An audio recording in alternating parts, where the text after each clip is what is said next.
اب ہم آتے ہیں سیدنا صالح علیہ السلام کے قصے کی طرف۔ دن گزرتے گئے اور لوگ ایک بار پھر ابلیس لعین کے وسوسے میں آ کر کفر کی طرف پلٹ آئے، کیونکہ ابلیس کسی بھی شخص کو وسوسے میں ڈالے بغیر نہیں چھوڑتا۔ اس طرح ایک بار پھر کفر پھیل گیا، چنانچہ اللہ نے ان کی ہدایت کے لیے صالح علیہ السلام کو مبعوث فرمایا۔ یہ سمود کے پوتوں میں سے ایک عربی نبی تھے۔ ان کا نسب نامہ اس طرح ہے: صالح بن عبید بن سیاف بن ماشق بن عبید بن حاضر بن سمود بن ارم بن سام بن نوح علیہ السلام۔ گویا صالح علیہ السلام کا تعلق قوم سمود سے تھا، اور یہ قوم عاد کی نسل سے تھی۔ سمود کی قوم نے یمن کو خیر باد کہا اور جزیرے سے شمال کی طرف منتقل ہو گئے، پھر وہاں ہجر نامی ایک بستی میں جا ٹھہرے۔ قرآن کریم کی سورۃ الحجر اسی بستی کے نام سے موسوم ہے۔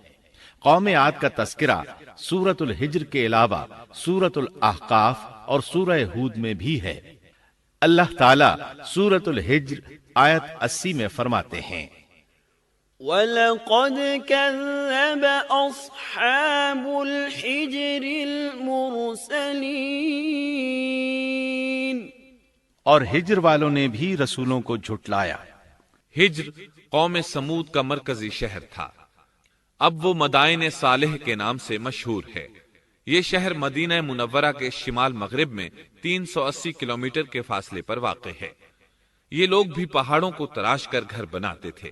یہ صنعت اور کاریگری انہوں نے قوم عاد سے وراثت میں پائی تھی۔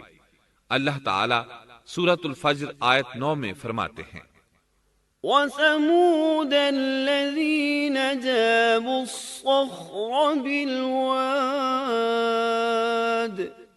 اور قوم سمود کے ساتھ کیا کیا جنہوں نے وادی میں بڑے بڑے پتھر تراشے تھے۔ قرآن مجید میں اللہ تعالیٰ ایک مقام پر فرماتے ہیں: اور ہم نے قوم عاد اور سمود کو غارت کیا جن کے بعض مکانات آپ کے سامنے ظاہر ہیں۔ ان کے مکانات ان کی تباہی سے لے کر اب تک موجود ہیں۔ شام کے راستے میں خیبر، تیماء سے تبوک تک قوم سمود کے آثار پائے جاتے ہیں۔ یہ لوگ کس طرح پتھر تراش تراش کر گھر بناتے تھے، اللہ تعالیٰ نے سورۃ الاعراف آیت 74 میں اس کا ذکر کیا ہے۔ وَاذْكُرُوا إِذْ جَعَلَكُمْ خُلَفَاءَ مِن بَعْدِ عَادٍ وَبَوَّأَكُمْ فِي الْأَرْضِ تَتَّخِذُونَ مِن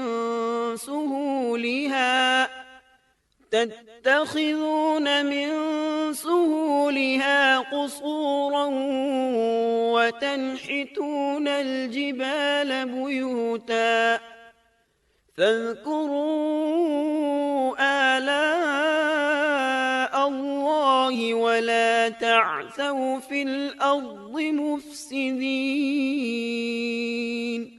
اس وقت کو یاد کرو جب اللہ تعالیٰ نے تمہیں قوم عاد کے بعد جانشین بنایا اور تمہیں زمین پر رہنے کا ٹھکانہ دیا کہ نرم زمین پر محل بناتے ہو اور پہاڑوں کو تراش تراش کر ان میں گھر بناتے ہو، سو اللہ کی نعمتوں کو یاد کرو اور زمین میں فساد مت پھیلاؤ۔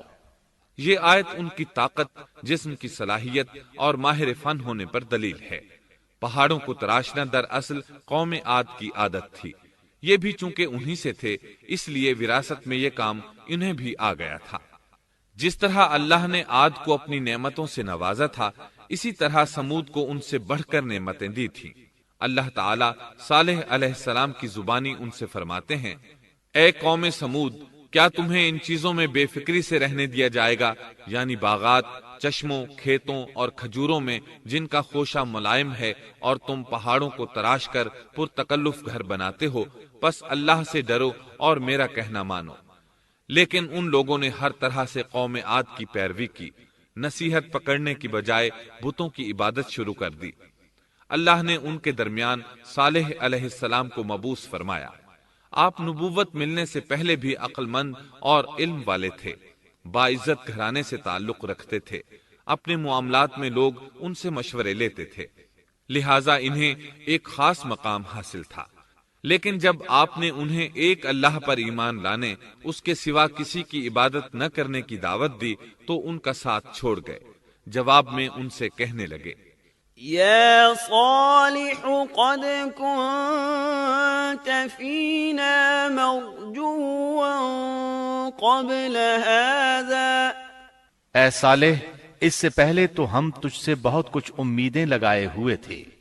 مطلب یہ کہ پہلے تو ہمارے نزدیک آپ کا بہت مرتبہ تھا، مقام تھا، ہمیں آپ سے بہت امیدیں تھیں، لیکن آپ نے تو یہ باتیں کہہ کر ہماری ساری امیدوں پر پانی پھیر دیا۔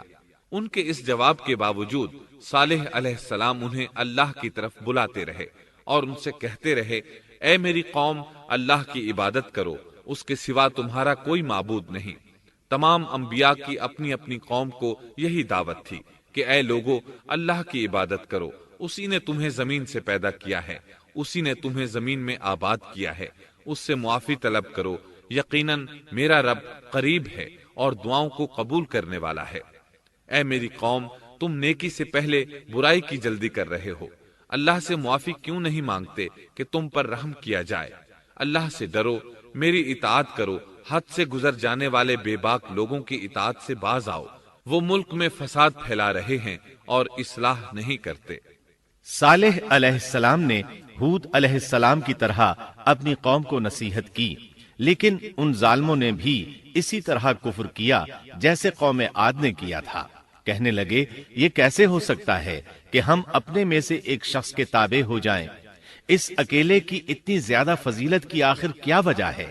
ہم نہیں مان سکتے کہ ہم میں صرف اسی ایک پر اللہ کی باتیں نازل ہوتی ہیں۔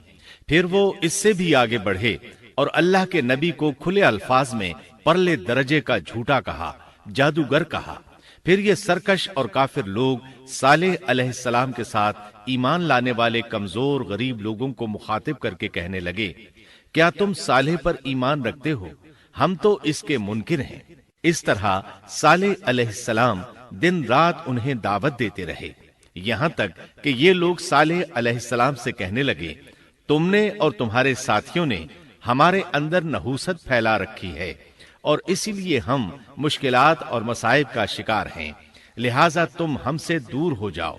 صالح علیہ السلام نے انہیں جواب دیا، تم پر نحوست اللہ کی طرف سے ہے، تم فتنے میں پڑے ہوئے لوگ ہو۔ پھر اس کے بعد وہ لوگ صالح علیہ السلام سے مکمل طور پر دشمنی کرنے لگے اور انہوں نے آپ کو یہاں تک کہہ دیا کہ آپ ہماری مجلس میں نہ آیا کریں کیونکہ آپ منحوس ہیں۔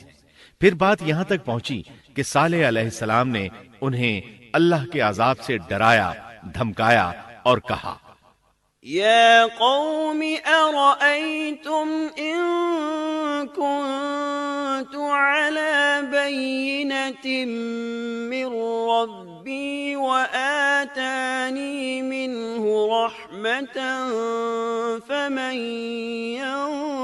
ينصرني من الله إن عصيته فما تزيدونني غير تخسير۔ اے میری قوم کے لوگو، ذرا بتلاؤ تو، اگر میں اپنے رب کی طرف سے کسی مضبوط دلیل پر ہوا اور اس نے مجھے اپنے پاس سے رحمت عطا کی ہو، پھر میں نے اس کی نافرمانی کی، تو کون ہے جو اس کے مقابلے میں میری مدد کرے؟ تم تو میرا نقصان ہی بڑھا رہے ہو۔ یعنی فرض کرو اگر میں حق پر ہوا اور یقیناً میں حق پر ہوں اور اللہ تعالیٰ نے مجھے اپنی نبوت سے بھی نوازا ہے، پھر بھی میں تمہاری باتوں میں آ کر اس کی نافرمانی کروں تو بلا شبہ اس وقت میں گھاٹے میں ہوں گا اور تم بھی خسارہ پانے والے ہوگے۔ اس پر وہ ظالم لوگ مقابلے پر اتر آئے، کہنے لگے، اگر تو سچا ہے تو کوئی معجزہ لے آ، لیکن وہ معجزہ ہماری مرضی کے مطابق ہو، اس صورت میں ہم ضرور ایمان لے آئیں گے۔ آپ ایسا کریں کہ بستی کے کنارے پتھریلی چٹان میں سے دودھ دینے والی 10 ماہ کی حاملہ اونٹنی نکالیں، اس کا رنگ سرخ ہو۔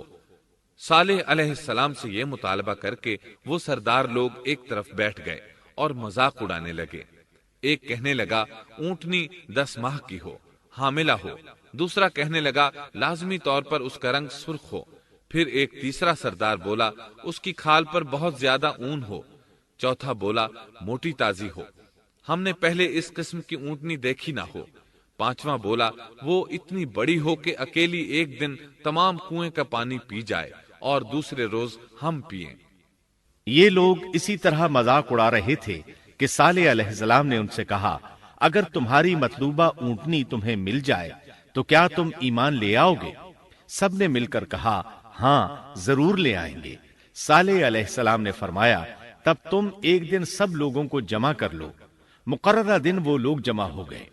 ان کی موجودگی میں صالح علیہ السلام نے اللہ سے دعا کی۔ زمین پر زلزلہ طاری ہوا، ان کی آنکھوں کے سامنے چٹان پھٹی اور اس سے بالکل ویسی ہی اونٹنی نکلی جیسا کہ ان کا مطالبہ تھا۔ انہوں نے اپنی زندگی میں ایسی اونٹنی کبھی نہیں دیکھی تھی۔ اس میں وہ تمام صفات موجود تھیں جن کا ذکر ان لوگوں نے کیا تھا۔ اللہ تعالیٰ صالح علیہ السلام کی زبانی سورہ ہود آیت 64 میں فرماتے ہیں، وَيَا قَوْمِ هَٰذِهِ نَاقَةُ اللَّهِ لَكُمْ آيَةً فَذَرُوهَا تَأْكُلْ فِي أَرْضِ اللَّهِ وَلَا تَمَسُّوهَا بِسُوءٍ فَيَأْخُذَكُمْ عَذَابٌ قَرِيبٌ۔ اے میری قوم، یہ اللہ کی بھیجی ہوئی اونٹنی ہے، یہ تمہارے لیے ایک معجزہ ہے۔ اب تم اسے اللہ کی زمین میں کھاتی ہوئی چھوڑ دو اور اسے کسی طرح کی تکلیف نہ پہنچاؤ، ورنہ فوری عذاب تمہیں آ پکڑے گا۔ اس اونٹنی کو چونکہ کسی اونٹنی نے جنم نہیں دیا تھا، اس لیے اس کو ناقۃ اللہ یعنی اللہ کی اونٹنی کہا گیا۔ پھر صالح علیہ السلام نے فرمایا، لوگو سن لو، ایک دن یہ اونٹنی پانی پیے گی، ایک دن تم پیو گے، تم میں سے کوئی اسے تکلیف نہ پہنچائے، ورنہ اللہ کا بدترین عذاب تم پر نازل ہوگا۔ سورۃ القمر میں اللہ فرماتے ہیں، بے شک ہم اونٹنی کو ان کے لیے آزمائش بنا کر بھیج رہے ہیں، تم صبر کے ساتھ ان کے انجام کا انتظار کرو۔ اس نشانی کے ظہور کے بعد اللہ تعالیٰ نے صالح علیہ السلام کو مخاطب کر کے فرمایا، تم اب دیکھتے رہو کہ ان کا انجام کیا ہوتا ہے، ان کی سختیوں پر صبر کرو، ان سے کہہ دو کہ پانی پر ایک دن ان کا اختیار ہوگا اور ایک دن اس اونٹنی کا، خبردار کوئی زیادتی نہ کرے اور اس اونٹنی کو پانی پینے سے نہ روکے۔ سورۃ الشمس میں اللہ تعالیٰ فرماتے ہیں کہ ان سے اللہ کے رسول نے فرما دیا تھا کہ اللہ کی اونٹنی کی اور اس کے پانی پینے کی باری کی حفاظت کرو، یعنی اسے نہ تو پانی پینے سے روکو اور نہ ہی اسے کوئی تکلیف پہنچاؤ۔ اس معجزے کو دیکھ کر لوگ دو گروہوں میں بٹ گئے۔ بہت کم لوگوں نے صالح علیہ السلام کی پیروی کی، ان پر ایمان لائے، جبکہ اکثر لوگ پھر بھی اپنے کفر پر ڈٹے رہے۔ اللہ تعالیٰ فرماتے ہیں، ان لوگوں نے خود معجزے کا مطالبہ کیا تھا، لیکن اس کو اپنی آنکھوں سے دیکھنے کے باوجود ظلم پر اڑے رہے اور کفر پر اصرار کرتے رہے۔ سورۃ الحجر آیت 81 میں اللہ فرماتے ہیں، وَآتَيْنَاهُمْ آيَاتِنَا فَكَانُوا عَنْهَا مُعْرِضِينَ۔ اور انہیں ہم نے اپنی نشانیاں بھی عطا فرمائی تھیں، لیکن پھر بھی وہ ان سے گردن موڑنے والے ہی رہے۔ اسی طرح سورہ بنی اسرائیل میں اللہ تعالیٰ فرماتے ہیں، ہم نے قوم سمود کو نشان کے طور پر اونٹنی عطا فرمائی تھی، لیکن انہوں نے اس پر ظلم کیا۔ بلا شبہ وہ ایک واضح نشانی تھی، کوئی شخص یہ نہیں کہہ سکتا تھا کہ جادوگروں نے اسے پیدا کیا ہے۔ وہ اونٹنی ان میں موجود رہی، ان کے علاقے میں جہاں چاہتی چرتی، جب کنویں پر پانی پینے جاتی تو سارا پانی پی جاتی، وہ لوگ اس کا دودھ پیتے، دودھ سب کے لیے کافی ہو جاتا۔ ان کی آنکھوں کے سامنے اس نے ایک بچے کو جنم دیا، وہ شکل صورت میں بالکل اپنی ماں جیسا تھا، لوگ اسے دیکھ کر تعجب کرتے۔ بچہ اونٹنی کے ساتھ رہتا، یہ ایک واضح نشانی تھی، اس پر جادو کا گمان کیا ہی نہیں جا سکتا تھا۔ وہ اونٹنی ایک عرصے تک ان لوگوں میں رہی۔ اللہ فرماتے ہیں، ہم نے قوم سمود کو بطور نشان کے ایک اونٹنی دی تھی، لیکن انہوں نے اس پر ظلم کیا۔ حالانکہ یہ نشانیاں ہم لوگوں کو ڈرانے کے لیے ہی بھیجتے ہیں۔ وہ لوگ اس اونٹنی کو دیکھ کر متعجب ضرور ہوئے، لیکن ایمان پھر بھی بہت کم لوگ لائے، حالانکہ اس نشانی کے بعد انہیں چاہیے تھا ایمان لے آئیں۔ پھر ایک دن قوم کے سرداروں نے مشورہ کیا کہ اگر ہم نے صالح کو اسی طرح چھوڑ دیا تو کہیں لوگ ہمیں نہ چھوڑ دیں اور صالح کے پیروکار بن جائیں۔ اس اونٹنی نے تو ہمیں مصیبت میں ڈال دیا ہے، ہم پورا ایک دن پانی کو چھو بھی نہیں سکتے، کیونکہ یہ سارا دن پانی پیتی رہتی ہے۔ پھر یہ اس قدر دیو ہیکل ہے کہ اسے دیکھ کر ہماری بکریاں بھاگ جاتی ہیں، اونٹ اسے دیکھ کر خوفزدہ ہو جاتے ہیں، لہٰذا ہمیں چاہیے کہ اس سے چھٹکارا حاصل کر لیں۔ وہ آپس میں مشورہ کرتے رہے، آخر انہوں نے ایک آدمی منتخب کیا۔ مورخین کا اس پر اتفاق ہے کہ اس کا نام قدار بن سالف تھا، اس کے ساتھ اس کا ایک ساتھی بھی تھا۔ ان دونوں نے مل کر اونٹنی کو قتل کیا۔ اللہ تعالیٰ سورۃ القمر آیت 29 اور 30 میں فرماتے ہیں، فنادوا صاحبهم فتعاطى فعقر فكيف كان عذابي ونذر۔ پھر انہوں نے اپنے ساتھی کو بلایا، تب اس نے ہاتھ بڑھایا اور اس کی کونچیں کاٹ دیں، پھر دیکھا ہمارا عذاب اور ڈراوا کیسا تھا۔ اس قدار کے بارے میں نبی کریم صلی اللہ علیہ وسلم کا ارشاد ہے کہ پہلے لوگوں میں سے سب سے زیادہ بدبخت یہی تھا۔ اللہ تعالیٰ نے قرآن مجید میں اس کا ذکر یوں فرمایا ہے، فنادوا صاحبہم، پھر انہوں نے اپنے ساتھی کو پکارا۔ سورۃ الشمس میں اللہ فرماتے ہیں، اذ انبعث اشقاها، جب ان میں بڑا بدبخت شخص اٹھ کھڑا ہوا۔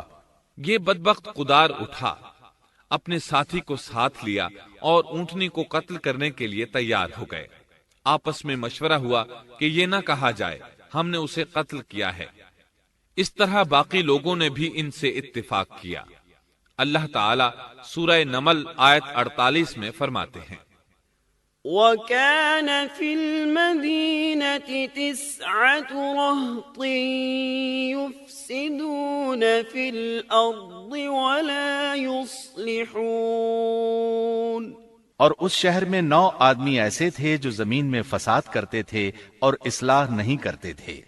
مطلب یہ کہ یہ لوگ فساد کی انتہا کو پہنچے ہوئے تھے، ان میں بھلائی نام کو نہیں تھی اور نہ ان کا فساد کی اصلاح کا ارادہ تھا۔ بخاری، مسلم اور مسند احمد کی ایک حدیث میں ہے، رسول اللہ صلی اللہ علیہ وسلم نے ایک بار اپنے خطبے میں اس اونٹنی اور اسے مار ڈالنے کا ذکر فرمایا۔ آیت اذم بعثا اشقاہا کی تلاوت کرتے ہوئے فرمایا کہ جیسے ابو زمعہ تھا، اسی جیسا یہ شخص بھی اپنی قوم میں عزیز، دلیر اور بڑا آدمی تھا۔ تمام لوگوں نے اس بدبخت کے ساتھ عہد کیا اور اسے یقین دہانی کرائی کہ اگر تمہارے ساتھ کسی نے برائی کا ارادہ کیا تو تمام قوم تمہاری حمایت میں اٹھ کھڑی ہوگی۔ اس یقین دہانی کے بعد یہ بدبخت اونٹنی کے انتظار میں بیٹھ گئے۔ اونٹنی پہاڑ کی طرف سے آتی تھی اور پانی پی کر واپس چلی جاتی تھی، یہی اس کا معمول تھا۔ جب ان لوگوں نے چٹان سے اونٹنی کو نکلتے دیکھا تو اچانک حملہ کرنے کے لیے آگے بڑھے، لیکن اس کا جثہ دیکھ کر خوفزدہ ہو گئے، الٹے پاؤں بھاگے۔ بدبخت قدار نے اپنے ساتھیوں کی یہ حالت دیکھی تو ہنس پڑا اور آگے بڑھ کر اونٹنی کی ران میں تیر مارا۔ اس سے اونٹنی کی ران کی ہڈی ٹوٹ گئی اور وہ نیچے گر گئی۔ پھر اس ظالم نے اپنے ساتھیوں کو آواز دی اور آگے بڑھ کر اونٹنی کی کونچیں کاٹ دی۔ سورۃ الشمس میں اللہ تعالیٰ فرماتے ہیں، ان لوگوں نے اپنے پیغمبر کو جھوٹا سمجھ کر اس اونٹنی کی کونچیں کاٹ دی، پس ان کے رب نے ان کے گناہوں کے باعث ان پر ہلاکت ڈالی اور پھر ہلاکت کو عام کر دیا اور اس بستی کو برباد کر دیا۔ اونٹنی کی کونچیں کاٹ دیے جانے کے بارے میں اللہ تعالیٰ ایک دوسرے مقام پر فرماتے ہیں کہ پس انہوں نے اونٹنی کو مار ڈالا اور اپنے پروردگار کے حکم سے سرتابی کی اور کہنے لگے، اے صالح، جن عذابوں سے تو ہمیں دھمکاتا رہتا تھا، اگر تو واقعی پیغمبر ہے تو ان عذابوں کو ہم پر نازل کرا دے۔ اونٹنی پر حملہ ہوتے ہی اس کا بچہ بھاگ نکلا تھا۔ وہ پہاڑ کی چوٹی پر چڑھ گیا، 3 مرتبہ بلبلایا۔ یہ بدبخت اس کے پیچھے بھاگے اور آخر اسے بھی قتل کر دیا۔ پھر تمام بستی والے جمع ہوئے، اونٹنی اور اس کے بچے کا گوشت تیار کیا اور مزے کے ساتھ اس کو کھایا۔ اس جرم میں ان سب نے شرکت کی، البتہ جو لوگ صالح علیہ السلام پر ایمان لے آئے تھے وہ الگ تھلگ رہے۔ صالح علیہ السلام کو جب یہ خبر ملی تو وہ گھبرائے ہوئے اونٹنی کے پاس پہنچے۔ اونٹنی بے جان پڑی تھی، اس کا بچہ بھی بے جان تھا۔ لوگ ان کے گرد جمع تھے اور ان کا گوشت کھا رہے تھے۔ اس وقت صالح علیہ السلام نے ان سے کہا، فقال تمتعوا في داركم 3 أيام ذلك وعد غير مكذوب۔ اس پر صالح نے کہا کہ اچھا تم 3 دن تک اپنے گھروں میں رہ سہ لو، یہ وعدہ جھوٹا نہیں ہے۔ مطلب یہ کہ تمہیں صرف 3 دن کی مہلت ہے، اس کے بعد تم سب کے سب ہلاک کیے جاؤ گے۔ وہ صالح علیہ السلام کی بات کو رد کرتے ہوئے انہیں دھمکیاں دینے لگے کہ جن عذابوں کا تو ہم سے وعدہ کر رہا ہے، اگر تو سچا ہے تو ان کو ہم پر نازل کر دے۔ اس کے بعد وہ جمع ہو کر مشورہ کرنے لگے کہ آج رات صالح کو بھی مار ڈالو۔ ان کے اس مشورے کے بارے میں اللہ تعالی سورۃ النمل آیات 48 اور 49 میں فرماتے ہیں، اس شہر میں 9 سردار تھے، وہ زمین میں فساد پھیلاتے رہتے تھے اور اصلاح نہیں کرتے تھے۔ انہوں نے آپس میں بڑی بڑی قسمیں کھا کھا کر عہد کیا کہ رات ہی کو صالح اور اس کے گھر والوں پر چھاپا ماریں گے اور اس کے وارثوں سے صاف کہہ دیں گے کہ ہم اس کے اہل کی ہلاکت کے وقت موجود نہیں تھے اور ہم بالکل سچے ہیں۔ اب یہ لوگ صالح علیہ السلام کے گھر کی طرف چلے۔ اللہ تعالیٰ سورۃ النمل آیات 50 اور 51 میں فرماتے ہیں، وَمَكَرُوا مَكْرًا وَمَكَرْنَا مَكْرًا وَهُمْ لَا يَشْعُرُونَ فَانظُرْ كَيْفَ كَانَ عَاقِبَةُ مَكْرِهِمْ أَنَّا دَمَّرْنَاهُمْ وَقَوْمَهُمْ أَجْمَعِينَ۔ اور انہوں نے ایک داؤ کھیلا، سو ہم نے بھی ایک ایسا داؤ کھیلا کہ انہیں خبر بھی نہ ہوئی۔ پھر دیکھو کہ ان کے داؤ کا کیا انجام ہوا، ہم نے انہیں اور ان کی ساری قوم کو ہلاک کر دیا۔ صالح علیہ السلام کا گھر پہاڑ کی بلندی پر تھا۔ یہ فسادی لوگ ابھی اوپر چڑھ رہے تھے کہ زمین حرکت کرنے لگی۔ ایک چٹان اوپر سے لڑھکتی ہوئی آئی اور ان تمام کو پیس کر رکھ دیا۔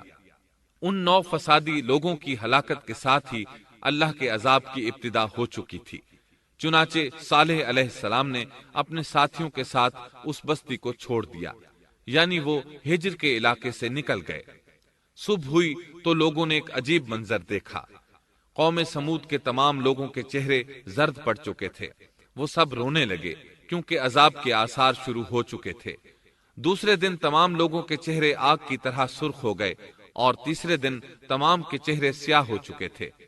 اپنی یہ حالت دیکھ کر سب لوگ رونے اور چیخ پکار کرنے لگے، اپنی قبریں کھودنے لگے۔ اب انہیں یقین ہو چکا تھا کہ عذاب کا وعدہ برحق تھا۔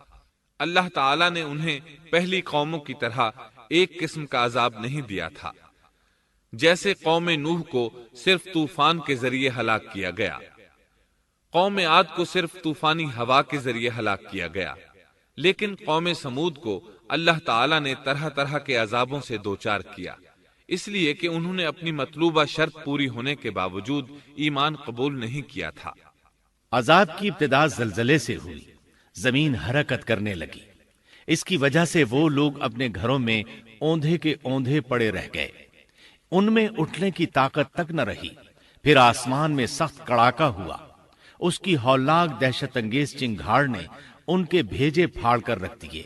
ایک ہی لمحے میں ایک ساتھ وہ سب ڈھیر ہو گئے۔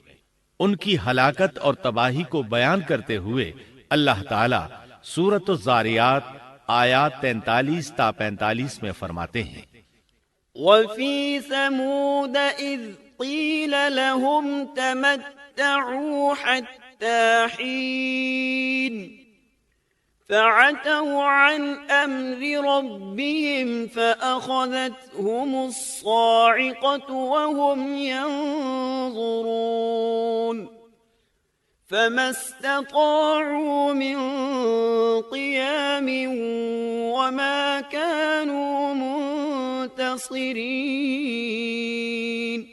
اور سمود کے قصے میں بھی عبرت ہے۔ جب ان سے کہا گیا کہ تم کچھ دن تک فائدہ اٹھا لو، لیکن انہوں نے اپنے رب کے حکم سے سرتابی کی، اس پر انہیں ان کے دیکھتے دیکھتے تیز و تند کڑاکے نے ہلاک کر دیا، پس نہ تو وہ کھڑے ہو سکے اور نہ بدلہ لے سکے۔ اسی طرح سورہ ہود میں اللہ تعالیٰ نے ان کی تباہی کا نقشہ اس طرح کھینچا ہے کہ ایک زور کی کڑک نے ان ظالموں کو آ لیا، پھر تو وہ اپنے گھروں میں زانوں کے بل مردہ پڑے رہ گئے، ایسے گویا کہ وہ کبھی آباد ہی نہ تھے۔ سورۃ القمر میں اللہ نے ان کی رسوائی ان الفاظ میں بیان کی ہے: ہم نے ان پر ایک چیخ بھیجی، پھر وہ ایسے ہو گئے جیسے کانٹوں کی باڑ کا چورا۔ دوسری طرف صالح علیہ السلام اور ان کے ساتھیوں کو اللہ تعالیٰ نے اپنی رحمت سے نجات دی۔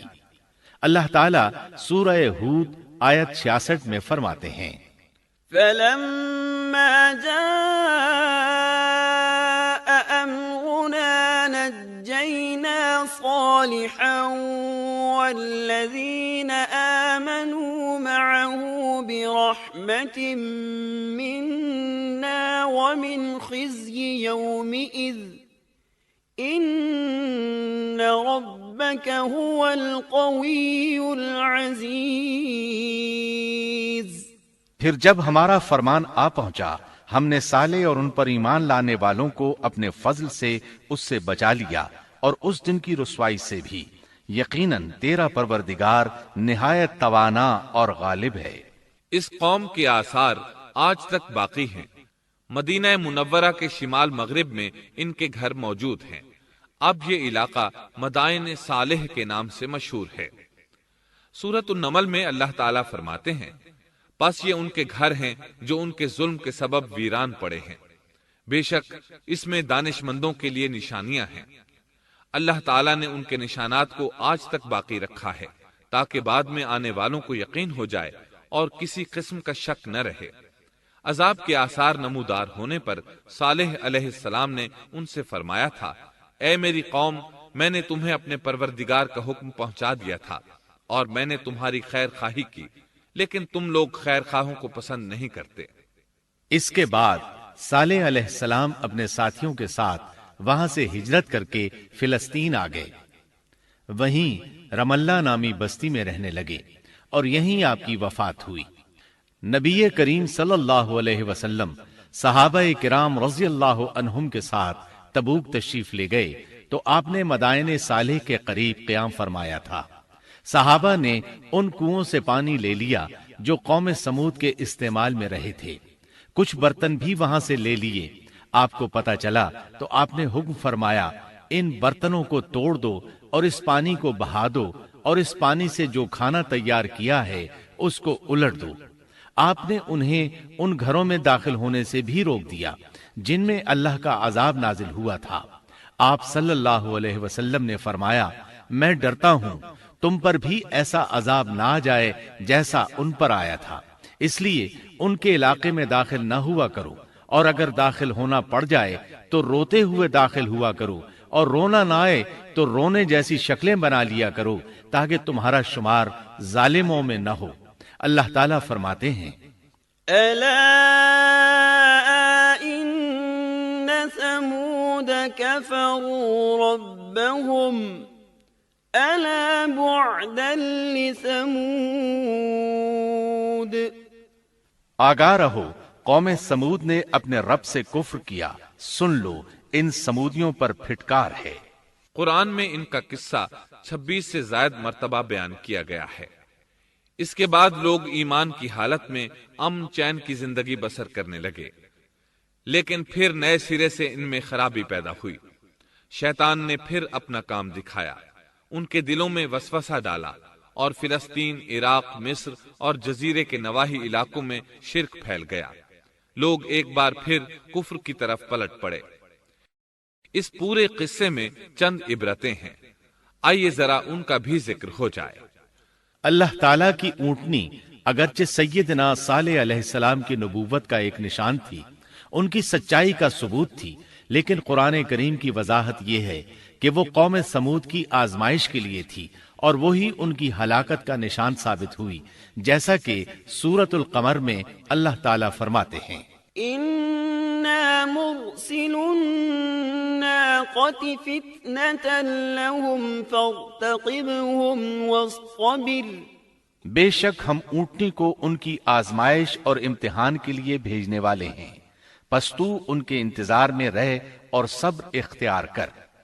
سنت اللہ یہ رہی ہے کہ اگر وہ اپنے پیغمبر کو کسی قوم کی ہدایت کے لیے بھیجے اور قوم اس کی ہدایت پر کان نہ دھرے تو ضروری نہیں کہ وہ قوم ہلاک کر دی جائے، لیکن جو قوم اپنے نبی سے اس وعدے پر نشان طلب کرے کہ اگر ان کا مطلوبہ نشان ظاہر ہو گیا تو وہ ایمان لے آئیں گے، اور پھر نشان آ جانے کے بعد وہ ایمان نہ لائے تو اس قوم کی ہلاکت یقینی ہے۔ اللہ تعالیٰ پھر اس قوم کو معاف نہیں کرتے جب تک کہ وہ تائب نہ ہو جائے اور اللہ کے دین کو قبول نہ کرے، یا عذاب الہی سے صفائے ہستی سے مٹ کر دوسروں کے لیے عبرت کا نشان بن جائے۔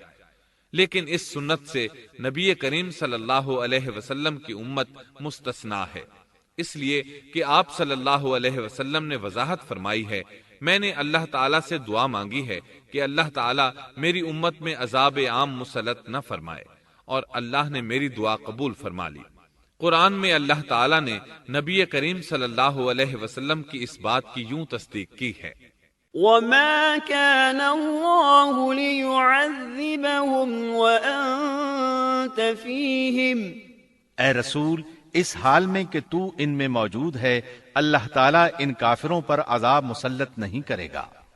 اور یہ ایک خطرناک غلطی ہے، نفس کا دھوکہ ہے کہ انسان عیش و عشرت اور دنیاوی جاہ و جلال کو دیکھ کر یہ خیال کر بیٹھے، یہ گمان کر لے کہ جس قوم یا فرد کے پاس یہ سب کچھ موجود ہے وہ ضرور اللہ تعالیٰ کے سائے میں ہے، اور یہ کہ ان کی یہ خوش عیشی اس بات کی علامت ہے کہ اللہ تعالیٰ کی خوش نودی ان کے ساتھ ہے۔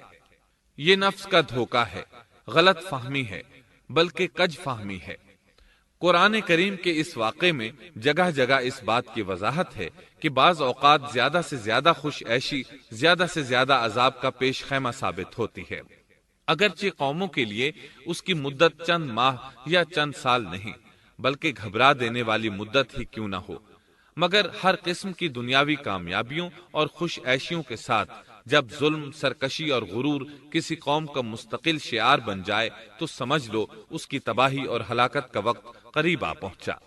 اللہ تعالیٰ فرماتے ہیں، تیرے رب کی پکڑ بہت سخت ہے، لیکن اس کے ساتھ ہی یہ بات بھی ہے کہ کسی قوم میں تمام تر خرابیوں کے باوجود اگر قوم سے اکثر افراد اللہ کے شکر گزار ہوں، اس کے بندوں کے ساتھ انصاف کرنے والے اور آپس میں نیک نیت اور خیرخواہی کرنے والے ہوں تو بلا شبہ وہ اللہ کے ہاں مقبول بندے ہیں، اور انہی کو دنیا اور آخرت کی کامیابیوں کی بشارت ہے، اور انہی کے لیے یہ دنیاوی عیش اللہ کی بے انتہا نعمتوں کی علامت ہے۔ انہی الفاظ پر سیدنا صالح علیہ السلام کا قصہ اختتام کو پہنچا۔